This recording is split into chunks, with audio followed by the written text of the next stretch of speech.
Во сабота со 3 и недела со 1 натпревар ќе се отвори петото коло на ракометната Суперлига во женска конкуренција. Наместо во Штип натпреварот меѓу Јастибо и Чаир ќе се одигра во Скопје, а каде екипата на Чаир ќе биде апсолутен фаворит за нов триумф и продолжување на победничката серија против Штипскиот клуб.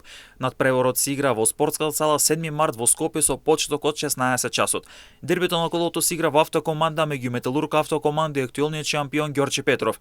Дерби кој се игра со почеток од 20 часот и 45 минути. Битката ќе биде голема и неизвестна за двата бодови на две екипи кои ќе водат неизвестна трка за титулата. Вардар на домашен терен ќе го пречека Пелистер, каде гостинот од Битола ќе бара први бодови, а пак Вардар е пред идеална ситуација за третославие. Колото се затвора во недела со натпреварот меѓу Спартак и фаворитот Куманово. Домаќинот ќе се обиде да изненади за прва сезонска победа, пак Куманово ќе биде тој кој што ќе атакува на второ славие, со што би можел да прогресира на табелата.